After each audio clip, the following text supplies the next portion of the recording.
जय श्री राधे कृष्ण। आप सभी का हमारे YouTube चैनल पे बहुत बहुत स्वागत है।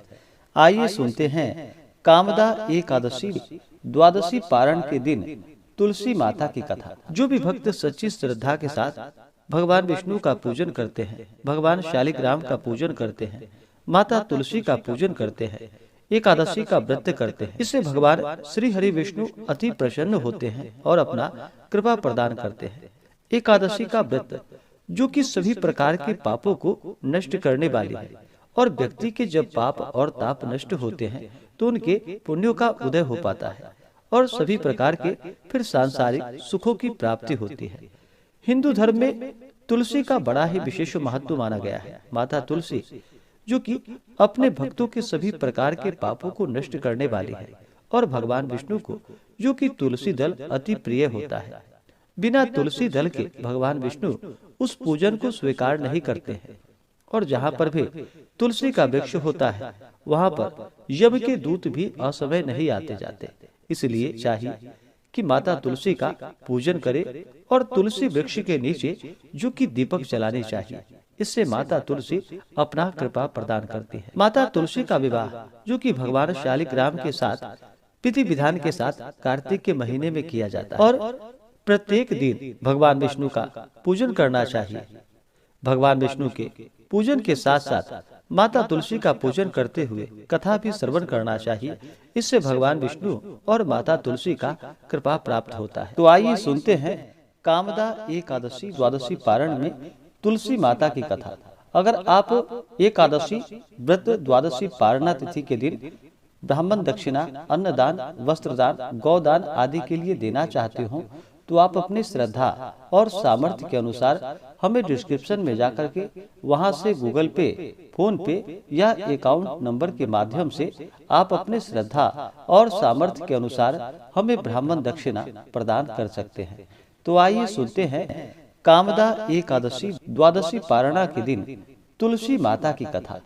तो बोलिए प्रेम से माता तुलसी की जय, भगवान श्री हरि विष्णु की जय, माता लक्ष्मी की जय, भगवान शालिग्राम की जय, एकादशी माता की जय, सर्वदेवी देवता की जय। तुलसी से जुड़ी हुई एक कथा जो कि बड़ी ही प्रचलित है।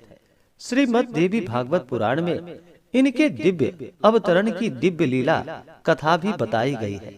एक बार भगवान शिव ने अपने तेज को समुद्र में फेंक दिया। उससे एक महातेजस्वी बालक ने जन्म लिया। यह बालक जो कि आगे चलकर जालंधर के नाम से पराक्रमी दैत्य राजा बना। इसकी राजधानी का नाम जो कि जालंधर नगरी पड़ा। दैत्यराज काल नेमी की कन्या वृंदा का विवाह जालंधर से हुआ। जालंधर जो कि महाराक्षस था, अपनी सत्ता के मद में चूर होकर उसने माता लक्ष्मी को पाने की कामना से युद्ध किया, परंतु समुद्र से ही उत्पन्न होने के कारण माता लक्ष्मी ने उसे अपने भाई के रूप में स्वीकार किया। वहां से फिर पराजित होकर वह माता पार्वती को पाने की लालसा से कैलाश पर्वत पर पहुंच गया। भगवान देवादिदेव शिव का ही रूप धारण कर माता पार्वती के समीप गया, परंतु माता ने अपने योग बल से उसे तुरंत ही पहचान लिया तथा वहां से अंतर ध्यान हो गई। देवी पार्वती ने क्रुद्ध होकर सारा वृतांत भगवान विष्णु को सुनाया। जालंधर की पत्नी वृंदा अत्यंत ही पतिव्रता स्त्री थी। उसी के पतिव्रत धर्म की शक्ति से जालंधर ना तो मारा जाता था और ना ही पराजित होता था। इसलिए जालंधर का नाश करने के लिए वृंदा के पतिव्रत धर्म को भंग करना बहुत ही जरूरी था। इसी कारण भगवान विष्णु ऋषि का वेश धारण कर वन में पहुँचे। वहाँ वृंदा अकेली ही भ्रमण कर रही थी, वहाँ पर घूम रही थी। भगवान के साथ दो मायावी राक्षस भी थे, जिन्हें देखकर वृंदा भयभीत हो गई। ऋषि ने वृंदा के सामने पल में दोनों को भस्म कर दिया। उनकी शक्ति को देखकर वृंदा ने कैलाश पर्वत पर महादेव के साथ युद्ध कर रहे अपने पति जालंधर के बारे में पूछा। ऋषि ने अपने माया जाल से दो वानर को प्रकट किए। एक वानर के हाथ में जालंधर का सिर था तथा दूसरे के हाथ में धड़ था। अपने पति की यह दशा को देखकर वृंदा मूर्छित होकर वहीं पर गिर पड़ी। होश में आने पर उन्होंने ऋषि रूपी भगवान से विनती की कि वह उसके पति को जीवित करे। भगवान ने अपनी माया से पुनः जालंधर का सिर धड़ से जोड़ दिया, परंतु स्वयं भी वह उसी शरीर में प्रवेश कर गए।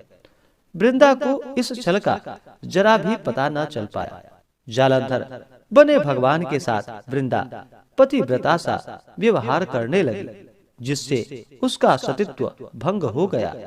ऐसा होते ही वृंदा का पति जालंधर, जो कि भगवान शिव से युद्ध कर रहा था, वह युद्ध में हार गया और मारा गया। इस सारे लीला का जब वृंदा को पता चला तो वह क्रुद्ध होकर भगवान विष्णु को, जो कि शिला होने का श्राप दे दिया तथा स्वयं भी सती हो गई। जब वृंदा भस्म हुई, वहां पर तुलसी का पौधा उगा। भगवान विष्णु ने वृंदा से कहा कि हे वृंदा, तुम अपने सतीत्व के कारण मुझे लक्ष्मी से भी अधिक प्रिय हो गई हो। अब तुम तुलसी के रूप में सदा ही मेरे साथ रहोगी। जो मनुष्य मेरे शालिग्राम रूप के साथ तुलसी का विवाह करेगा, पूजा करेगा, उसे इस लोक और परलोक में विपुल यश की प्राप्ति होगी। जिस घर में तुलसी होती है, वहां पर यम के दूत भी असमय नहीं आ जा सकते। गंगा व नर्मदा के जल में स्नान तथा तुलसी का पूजन बराबर माना जाता है, चाहे मनुष्य कितना भी पापी क्यों ना हो। मृत्यु के समय जिसके प्राण मंजरी रहित तुलसी और गंगा जल मुख में रखकर निकल जाते हैं, वह पापों से मुक्त होकर वैकुंठ धाम को प्राप्त होता है। जो मनुष्य तुलसी व आंवले की छाया में अपने पितरों का श्राद्ध करता है, उसके पितर भी मोक्ष को प्राप्त हो जाते हैं। इस प्रकार से जो भी भक्त सच्ची श्रद्धा के साथ भगवान विष्णु का पूजन करते हैं, भगवान विष्णु को तुलसी दल अर्पित करते हैं, भगवान शालिग्राम का पूजन करते हैं, माता तुलसी का पूजन करते हैं, भगवान शालिग्राम के साथ माता तुलसी का विवाह संपन्न करते हैं, उन्हें विपुल यश की प्राप्ति होती है तथा सभी प्रकार के पापों का नाश होता है तथा सभी प्रकार के मनोरथ सिद्ध होते हैं। तो बोलिए प्रेम से भगवान विष्णु की जय, माता लक्ष्मी की जय, तुलसी माता की जय, भगवान शालिग्राम की जय, सर्वदेवी देवता की जय।